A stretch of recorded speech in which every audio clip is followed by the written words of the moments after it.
हाँ तो my dear student, आज का क्लास बाबू आप सब के लिए बहुत ही इंपॉर्टेंट होने वाला है, क्योंकि आज की क्लास के अंतर्गत हम लोग यह सॉल्यूशन करने वाले हैं कि कक्षा 12वीं भौतिकी, जिसे कि हम लोग फिजिक्स कहते हैं, और फिजिक्स का यहाँ पे टोटल डिस्कशन करेंगे 35 क्वेश्चन का, और जो कि बिहार विद्यालय समिति, आपका बिहार विद्यालय परीक्षा समिति पटना जो होता है आपके एग्जाम के दृष्टिकोण से बहुत ही महत्वपूर्ण है बिहार बोर्ड के लिए। और इसमें हम लोग आज क्या करेंगे कि टोटल प्रश्नों की संख्या आपका 35 होने वाला है, और प्रत्येक प्रश्न 1 नंबर का होगा, और उसके साथ ही साथ कुल यहाँ पे अंक जो होगा, कुल जो आपका मार्क्स होगा 35 मार्क्स का आपका एग्जाम होगा ऑब्जेक्टिव का फिजिक्स में। क्योंकि हमें पता है कि 35 क्वेश्चन का हमें आंसर देना रहता है और ये क्वेश्चन 1 नंबर का होता है, तो टोटल 35 नंबर का आपका ऑब्जेक्टिव यहाँ से पूछा जाएगा। और मेरे दोस्त, मेरे भाई, बस आपसे एक छोटा सा रिक्वेस्ट करना चाहते हैं कि इसमें क्या होता है कि सबसे महत्वपूर्ण 35 VVI प्रश्न शामिल है जो हर साल परीक्षा में पूछे जाते हैं। इसे बार बार पढ़ना है और अपनी सफलता को सुनिश्चित करना। और यदि आप चाहते हैं अपने बोर्ड एग्जाम में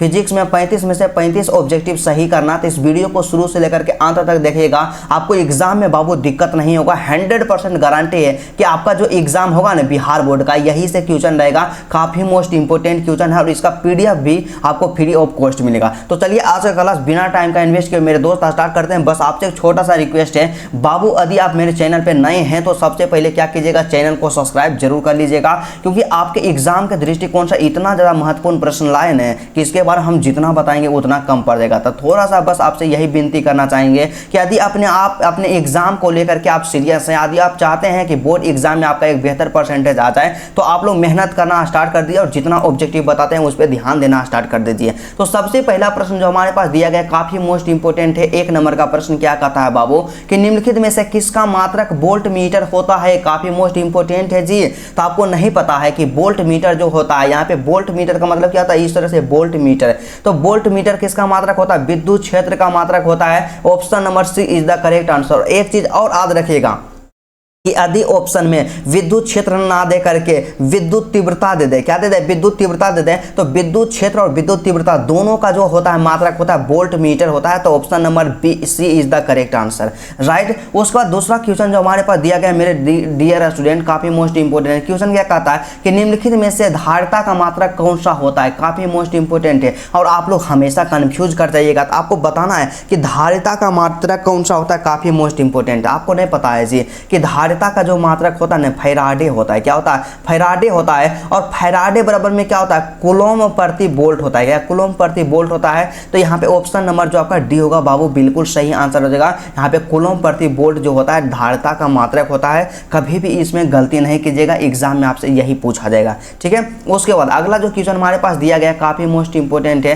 तीसरा प्रश्न क्या कहता है बिनु, 3 नंबर का प्रश्न है कि एक चालक की वोल्टता भी तथा धारा I के बीच एक ग्राफ सरल रेखा है। क्या है, ग्राफ जो है सरल रेखा है। तो बाई एक्स से थीटा कोण बनाते हैं। क्या करते हैं, बाई एक्स से थीटा कोण बनाते हैं। तो चालक का प्रतिरोध क्या होगा। तो इस कंडीशन में यदि किसी चालक की वोल्टता भी रहेगा और उसका जो धारा रहेगा I के बीच एक सरल रेखा का ग्राफ बनता है, और जो एक्स से थीटा कोण बनाता है, क्या करता है, थीटा कोण बनाता है। तो वहां पे चालक का जो प्रतिरोध होगा ना tan थीटा हो जाएगा। आप लोग एग्जाम में याद रखिएगा, हूबहू क्वेश्चन 100% गारंटी है मेरे भाई कि हूबहू क्वेश्चन एग्जाम में इसी तरह से पूछा जाएगा। तो आपको इस तमाम क्वेश्चन पे आपको विशेष ध्यान देना चाहिए, ठीक है।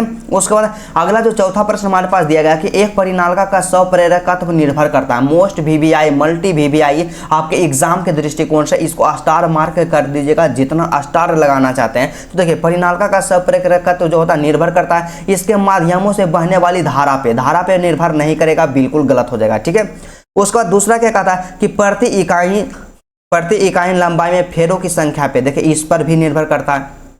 उसका तीसरा क्या होता है कि परिनालिका की लंबाई पर भी निर्भर करता है। मतलब हमारा ऑप्शन बी और सी दोनों होगा। तो यहाँ पे ऑप्शन नंबर डी हो जाएगा। क्या हो जाएगा, बी और सी दोनों। Option number D is the correct answer. Most important question है बाबू, कभी भी इसको स्किप नहीं करना है। बस आपसे एक छोटा सा रिक्वेस्ट करना चाहेंगे, आप चैनल को इतना ज़्यादा शेयर कीजिए कि बिहार का नंबर 1 चैनल बन जाए, क्योंकि हमेशा 12th ज्ञान जो होता है आप सबको एक सही डायरेक्शन दिखाता है और हमेशा दिखाते रहेगा। तो यहाँ पे 5वां क्वेश्चन का क्या करना है, काफी मोस्ट इंपोर्टेंट क्वेश्चन है जी कि निम्नलिखित में से कौन सा उपकरण विद्युत चुंबकीय प्रेरण के सिद्धांत पे आधारित है। आपको नहीं पता है कि विनोद विद्युत चुंबकीय प्रेरण के सिद्धांत पे आधारित कौन सा है, तो विद्युत जनरेटर। क्या विद्युत जनरेटर जो होता है जिसे कि हम लोग विद्युत जनित्र कहते हैं, ये विद्युत चुंबकीय प्रेरण के सिद्धांत पे आधारित है। Option number C is the बाबू करेक्ट आंसर, राइट। उसके बाद अगला जो क्वेश्चन हमारे पास दिया गया 6 नंबर का क्वेश्चन क्या कहता है 6 नंबर का कि अंडर रूट म्यू नोट बटा एप्सिलॉन नोट का मात्रक क्या होता है। देखिए आपको हमेशा याद रखना कि अंडर रूट म्यू नोट बटा एप्सिलॉन नोट का जो मात्रक होता है ना ओम होता है। क्या होता है, ओम होता है।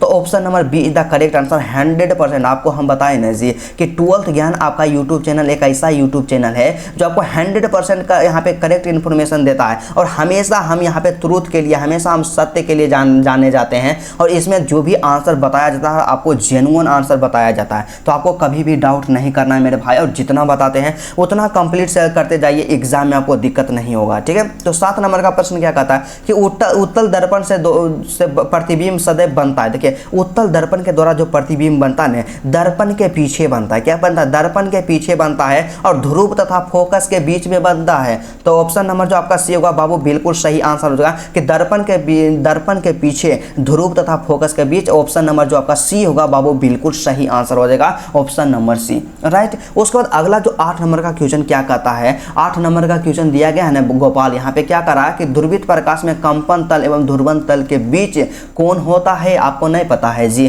कि जब भी ध्रुवित प्रकाश रहेगा उसमें कंपन तल जो रहता है और ध्रुवल तल जो रहता है, दोनों के बीच का जो कोण बनता है ना 90 डिग्री का कोण बनता है। क्या 90 डिग्री का कोण बनता है। Option number C is the correct answer. क्या option number C is the बाबू करेक्ट आंसर। और इसी तरह से आप लोग एग्जाम में बेहतर करते रहिए, क्योंकि कहा जाता है ना कि अगर है दम तुझ में तो जमाना बदल दो। क्या, अगर है दम तुझ में तो जमाना बदल दो और अपने पसीने की ताकत को समझो और आज से मेरे भाई मेहनत का पैमाना बदल दो। तो लगातार आप लोग मेहनत करते रहिए और मेहनत कीजिएगा तो आपके लिए सब चीज़ संभव रहेगा और आपके संतोष भैया आपके साथ हमेशा साथ रहेंगे, ठीक है। तो 9 नंबर का प्रश्न क्या कहता है कि फोटोन के गतिज ऊर्जा का सूत्र होता है। आपको नहीं पता है जी कि फोटोन का जो गतिज ऊर्जा होता है उसका सूत्र क्या होता है, काफ़ी मोस्ट इंपोर्टेंट है। एग्जाम में बाबू इसी तरह का क्वेश्चन पूछा देगा तो इसको कभी भी इग्नोर नहीं करना है। तो इसका जो सही आंसर क्या हो जाएगा, ऑप्शन नंबर बी हो जाएगा सही answer, hv/c²। Option number B 100% correct है। कभी भी इस पे आप डाउट मत कीजिएगा,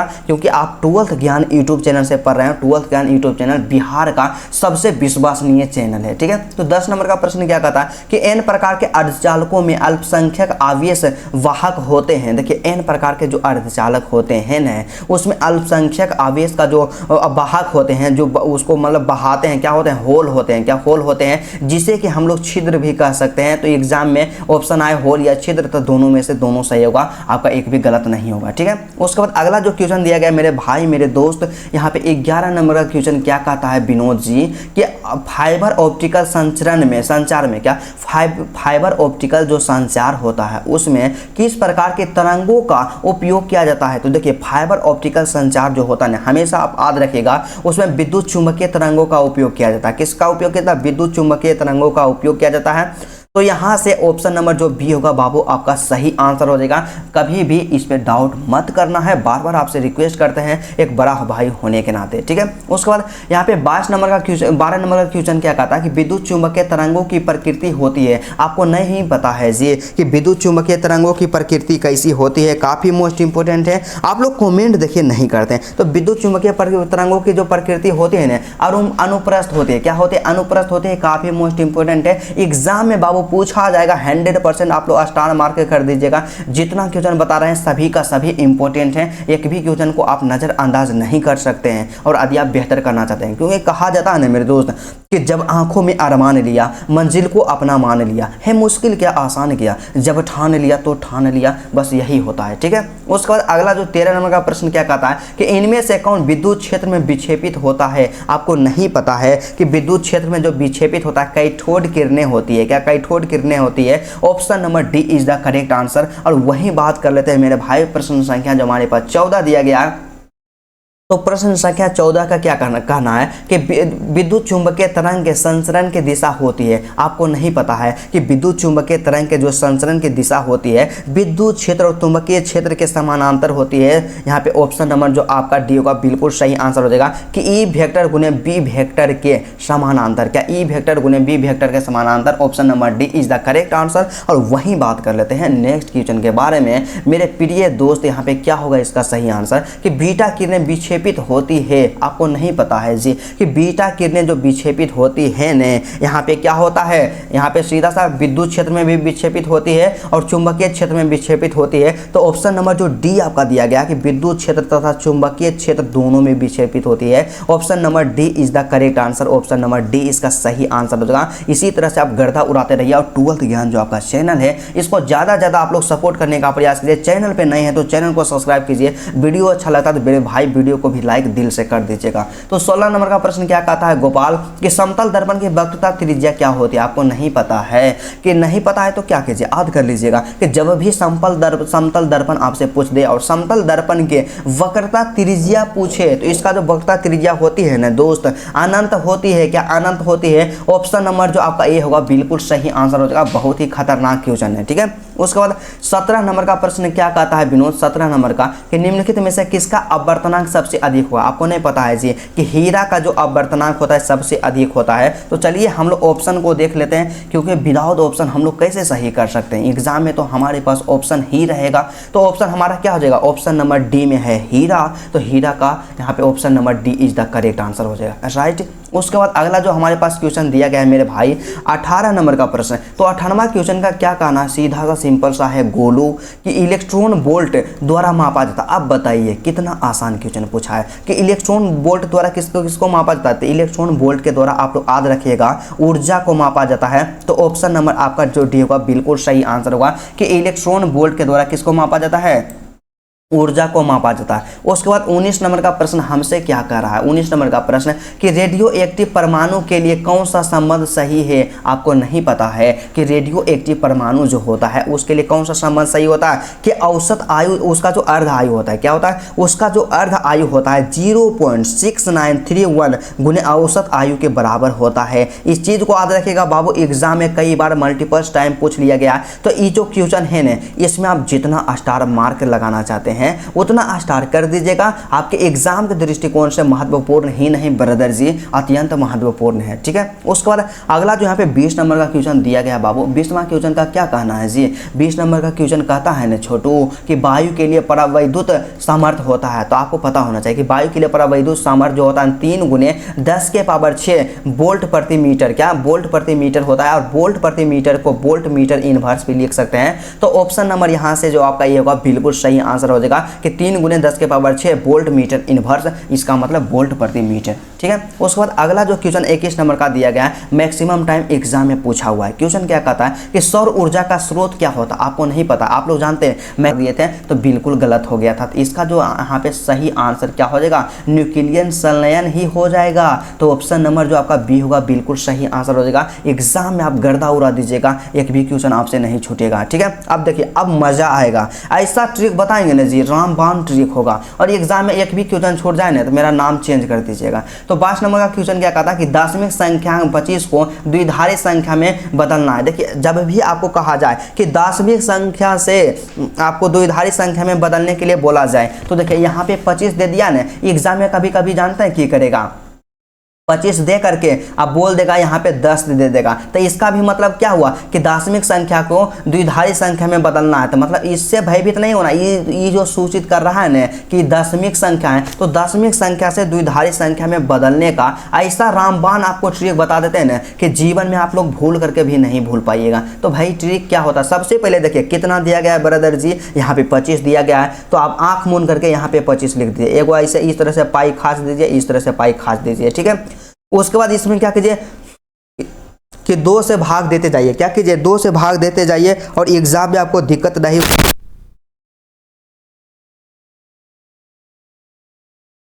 थोड़ा सा ब्रदर जी यहाँ पे वॉइस में प्रॉब्लम आ गया था, आप सबका लगता है आवाज अब ठीक आ रहा होगा। तो इस तरह के प्रश्नों में आपको क्या करना है कि 2 से डिवाइड करना है। क्या करना है? 2 से डिवाइड करना है। तो 2 से यहाँ पे भाग देंगे तो 2 से भाग देंगे तो कितना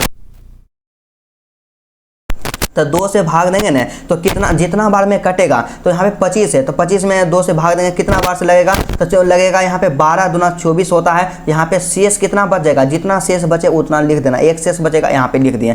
फिर इस तरह से यहाँ पे 2 से भाग देना तो 6 दूना 12 होता है, तो यहाँ पे 6 लिख देना है। और शेष कितना बचेगा, यहाँ पे जब 12 यहाँ पे दिए 6 दूना 12 डायरेक्ट 12 आ गया तो 6 यहाँ पे कुछ नहीं शेष बचेगा, 0 हो जाएगा। ठीक है, फिर 2 से यहाँ पे भाग देंगे तो 3 दूना 6 डायरेक्ट कट गया, यहाँ पे 3 लिख देंगे, कुछ नहीं शेष बचेगा, यहाँ पे 0 हो जाएगा। ठीक है, उसके बाद फिर क्या करेंगे, फिर इसमें 2 से भाग देंगे, फिर इसमें 2 से भाग देंगे तो 2 एकम में 2 होता है, एक मरतबे 2 एकम में 2 होता है, और 2 एकम 2, और शेष कितना बच जाएगा, देखिए 2 ये हुआ था और यहाँ पे 3 है, तो शेष यहाँ पे क्या बच जाएगा, 1 बच जाएगा। बस आपको काम क्या करना है, इधर से उठा करके सब लिख देना है, यही आपका हो गया, क्या हो गया, यहाँ पे द्विधारी संख्या हो गया। मतलब कि यहाँ पे सबसे पहले 1 है, फिर 1 है, यहाँ से हो जाएगा 1 हो जाएगा, और उसके बाद फिर 00 है तो यहाँ पे क्या लिख देंगे, हम 00 लिख देंगे, और यहाँ पे क्या है 1 है तो यहाँ पे हम 1 लिख देंगे, और यहाँ से इस तरह से द्विधारी संख्या हमने बोला ने तो इस तरह से ई प्लस सिंबल दे देंगे। मतलब देखिए 11 001, तो देखिए 11 कहाँ है, तो 11 ऑप्शन नंबर जो आपका सी होगा बिल्कुल सही आंसर का। कोई भी एग्जाम में क्वेश्चन आपसे नहीं छूटेगा, मैं 100% गारंटी के साथ बोलता हूँ मेरे भाई। और जो भी तरीका हम बताते हैं पूरा जेन्युइन होता है, जितना हम बताएं उतना आप लोग याद रखिएगा, एग्जाम में 1 क्वेश्चन 2 क्वेश्चन इससे पूछा जाएगा, तो इसको कभी भी नहीं छोड़ना है। इसीलिए बोलते हैं कि 12th ज्ञान आपका चैनल एक चैनल ही नहीं बल्कि एक विश्वास है, एक परिवार है, और अपना परिवार को आप सपोर्ट करने का प्रयास कीजिएगा, अपने परिवार का एक सदस्य बनने का प्रयास कीजिएगा। ठीक है, तो यहाँ पे 23 नंबर का प्रश्न क्या कहता है कि फैक्ट्स का अर्थ क्या होता है। आपको नहीं पता है बाबू कि फैक्ट्स का अर्थ पता क्या होता है, तो आप बोलिएगा कि नहीं पता है सर, पता रहता तो नहीं बताते हमको। तो फैक्ट्स का जो अर्थ होता है ना, फैक्सीमाइल टेलीग्राफी होता है। क्या होता है, फैक्सीमाइल टेलीग्राफी होता है। तो ऑप्शन नंबर जो आपका बी हो जाएगा बिल्कुल सही आंसर हो जाएगा, फैक्सीमाइल टेलीग्राफी। ठीक है, उसके बाद 24 नंबर का प्रश्न क्या कहता है बाबू, 24 नंबर का प्रश्न हमारे पास है कि आयाम मॉडुलन सूचकांक का मान होता है। आपको नहीं पता है कि आयाम मॉडुलन जो सूचकांक होता है उसका जो मान कितना होता है, उसका जो मान होता है ना मेरे दोस्त क्या हो जाएगा, 0 तथा 1 के बीच होता है। क्या 0 तथा 1 के बीच होता है, काफी मोस्ट इंपोर्टेंट है। और जितना आप इसको स्टार मार्क करना चाहेंगे ना बाबू, आप उतना स्टार मार्क कर दीजिए, एग्जाम में हमेशा क्वेश्चन पूछा जाएगा। और यहाँ पे 25 नंबर का क्वेश्चन हमारे पास क्या दिया गया कि मोबिलिटी का एसआई इकाई क्या होती है। तो देखिए मोबिलिटी का एसआई की इकाई जो होती है एम्पियर गुने मीटर बटा न्यूटन, ये भी नहीं होता है। वोल्ट सेकेंड बटा मीटर, ये भी नहीं होता है। और एम्पियर बटा सेकेंड गुने एम्पियर, ये मतलब मीटर बटा सेकेंड गुने एम्पियर, ये भी नहीं होता। तो ऑप्शन नंबर जो आपका डी होगा बिल्कुल सही आंसर हो जाएगा, क्योंकि मोबिलिटी जो होता है इसका जो यहाँ पे एसआई मात्रक होता है ना मेरे दोस्त, यहाँ पे क्या था मीटर स्क्वायर में होता है, वोल्ट सेकेंड होता है। क्या वोल्ट सेकेंड होता है, आप लोग याद रखेगा। एग्जाम में बाबू इसी तरह का क्वेश्चन पूछा जाएगा, कभी भी आपको यहाँ पे कंफ्यूज मत होना है, क्योंकि कंफ्यूज होइएगा तो एग्जाम में आपको भारी नुकसान का सामना करना पड़ सकता है। ठीक है, तो जो बताते हैं जितना आपको हम सजेस्ट करते हैं उतना सिर्फ करते जाइए, एग्जाम में क्वेश्चन नहीं छूटेगा। 26 नंबर का प्रश्न क्या कहता है मेरे दोस्त मेरे भाई की टीवी प्रसारण के लिए जिस आवृत्ति प्रयास का उपयोग किया जाता है वह है। तो देखिए टीवी प्रसारण के लिए जो आवृत्ति प्रयास का उपयोग किया जाता है ना 30 मेगाहर्ट्ज से 300 मेगाहर्ट्ज। देखिए यहाँ पे 30 यहाँ पे देखेगा, यहाँ पे 300 देखेगा, आप लोग ऐसे सही मार दीजिएगा, लेकिन ऐसा नहीं होता, मेगा हर्ट्ज होना चाहिए। तो ऑप्शन नंबर जो आपका सी होगा बाबू बिल्कुल सही आंसर हो जाएगा, काफी मोस्ट इंपोर्टेंट क्वेश्चन है। उसके बाद 27 नंबर का क्वेश्चन जो दिया गया हमारे पास काफी इंपोर्टेंट है कि खगोलीय दूरदर्शी में अनंत प्रतिबिंब होता है। देखिए खगोलीय जो दूरदर्शी होता है उसमें जो अनंत प्रतिबिंब होता है मेरे भाई आभासी और उल्टा होता है। क्या होता है, आभासी और उल्टा होता है। तो ऑप्शन नंबर जो आपका डी होगा बिल्कुल सही आंसर हो जाएगा। और वही बात कर लेते हैं मेरे भाई 28 नंबर का प्रश्न जो हमसे क्या करा है कि एक दीर्घ दृष्टि दोष वाले व्यक्ति की आवश्यकता होती है। आपको देखिए इसमें भी एक ट्रिक बताएंगे। ट्रिक क्या बताएंगे मेरे भाई, देखिए दीर्घ है, दीर्घ का मतलब क्या होता है, दूर होता है। तो इसमें कितना शब्द है, 2 शब्द है। तो 2 शब्द रहे ना तो 3 शब्द जिस लेंस में होगा ना वही इसका आंसर होगा। तो बताइए उत्तर लेंस में 3 शब्द है तो यही इसका आंसर हो जाएगा। क्या यही यहाँ पे इसका आंसर हो जाएगा। और आप लोग बोलिएगा कि निकट दृष्टि दोष का क्या ट्रिक रहेगा। तो देखिए निकट है लिखा हुआ, तो निकट में कितना शब्द है, नी हो गया 1 शब्द, क हो गया 2 शब्द और ट हो गया यहाँ पे 3 शब्द। 3 शब्द है और 3 शब्द से एक ज़्यादा जो होगा मतलब 4 शब्द जो इसमें होगा वही लेंस होगा। तो आप बताइए 4 शब्द वाला कौन सा लेंस है, अवतल लेंस है। क्या अवतल लेंस है, तो यहाँ पे क्या हो जाएगा, निकट दृष्टि दोष वाले व्यक्ति के लिए अवतल लेंस की आवश्यकता होती है। और वही बात कर लेते हैं दूर दृष्टि दोष, तो 1 शब्द 2 शब्द और 2 शब्द से एक ज़्यादा मतलब 3 शब्द वाला आंसर होगा और 3 शब्द जो है निकट वहाँ पे उत्तर लेंस में है, तो ऑप्शन नंबर जो आपका ए होगा बाबू बिल्कुल सही आंसर। और इस ट्रिक को याद रखिएगा, जीवन में आप कभी भी कंफ्यूज मत कीजिएगा और कंफ्यूज होवो नहीं कीजिएगा। 29 नंबर का प्रश्न क्या कहता है कि प्रकाश के रंग का कारण क्या होती है। तो देखिए प्रकाश का जो रंग होता है इसका सबसे बड़ा कारण जो सबसे बड़ा रीजन होता है इसकी आवृत्ति होती है। क्या होती है? इसकी आवृत्ति होती है। काफी मोस्ट इंपोर्टेंट है, एग्जाम में आपको गर्दा उड़ा देना है। और 12th ज्ञान जो आपका चैनल है, आपका 12th से रिलेटेड जितना भी ज्ञान होगा सबको यहाँ पे प्रोवाइड करवाएगा। 23 नंबर का प्रश्न क्या कहता है, किसी बिंदुवत स्रोत से परिमित दूरी पर तरंगाग्र होता है। देखिए किसी बिंदुवत स्रोत से परिमित दूरी पर जो तरंगाग्र होता है ना, गोलाकार होता है। ऑप्शन नंबर जो आपका ए होगा बाबू बिल्कुल सही आंसर हो जाएगा। और देखिए यहाँ पे देखिए वही ट्रिक वाला क्वेश्चन आ गया। क्या है क्वेश्चन नंबर यहाँ पे 31 की दशमिक संख्या यहाँ पे 8 के पावर यहाँ पे 10 है कि द्विधारी संख्या में बदलना। तो इससे आपको भयभीत नहीं होना, सिर्फ देखना कि दशमी संख्या से द्विधारी में बदलना है। और यहाँ पे मेन में शब्द में क्या लिखा गया, 8 लिखा गया। ये जो 10 है ना, ये सूचित कर रहा है कि दशमिक संख्या, इससे हमको मतलब नहीं है, ठीक है। तो 8 से मतलब है, तो 8 को हमको क्या करना है ब्रदर जी, द्विधारी संख्या में बदलना है। तो इसमें बस वही काम करेंगे, 2 से भाग देंगे, 2 से भाग देंगे, 4 बार में पूरा कटेगा तो यहाँ पे 4 लिख देंगे। और उसके बाद कुछ नहीं शेष बचा तो यहाँ पे 0 लिख देंगे, ठीक है। उसी तरह से फिर यहाँ पे 2 से भाग करेंगे, कितना बार में कट जाएगा, 2 बार में कटेगा तो यहाँ पे 2 लिख देंगे। और उसके बाद कुछ नहीं शेष बचा तो यहाँ पे 0 लिख देंगे, ठीक है। फिर 2 से भाग देंगे तो 1 बार में कटेगा और कुछ भी शेष नहीं बचेगा क्योंकि पूरा कट गया, फिर यहाँ पे 0 लिख देंगे। और उसमें क्या करेंगे, जब 1 आ जाए आपको तब तक इस काम को करना है जब तक क्या है यहाँ पे 1 ना आ जाए। क्या, जब तक आपका 1 ना आ जाए तब तक काम को करना। बस आप यहाँ से इतना कर लिए तो जितना है दिया हुआ नीचे से सबको लिख देंगे। देखिए नीचे में 1 है, फिर 00 है तो यहाँ पे 00 कर दिए, और फिर एगो 1 है तो फिर एगो 1 कर दिया। और द्विधारी संख्या का जो संकेत होता है इस तरह से कर देंगे। मतलब क्या है, 1 पर 3 गो 0। तो देखिए 1 पर 3 गो 0 कहाँ है, ऑप्शन नंबर ए है। तो option number A is the correct answer. जीवन में बाबू कभी गलती हो जाए ना तो 12th ज्ञान पे हम पढ़ाना बंद कर देंगे, क्योंकि जो तरीका बताते हैं डंके की चोट पे बताते हैं, बस आप लोग विश्वास कीजिए। राइट, विश्वास क्या है, आप कोई भी क्वेश्चन का प्रैक्टिस कर लीजिए ना, ऑटोमेटिक विश्वास हो जाएगा। तो 32 नंबर का क्वेश्चन क्या कहता है, एक पतले फिल्म के रंग का कारण क्या होता है। देखिए एक पतले फिल्म जो होता है ना, उसका रंग का जो कारण होता है मेरे दोस्त, व्यतिकरण होता है। क्या होता है, व्यतिकरण होता है। काफी मोस्ट इंपोर्टेंट है। Option number B is the correct answer. और वही बात कर लेते हैं मेरे भाई मेरे दोस्त। 33 नंबर का प्रश्न हमारे पास दिया गया है कि प्रकाशीय पथ बराबर क्या होता है। प्रकाशीय पथ बराबर जो होता है ना, अब वर्तमान गुणे पथ की लंबाई। ऑप्शन नंबर जो आपका ए होगा बिल्कुल सही आंसर हो जाएगा। और इसी तरह से मेरे दोस्त आप लोग मेहनत करते रहिएगा, और मेहनत के अलावा कोई भी शॉर्टकट रास्ता नहीं होता है, ठीक है।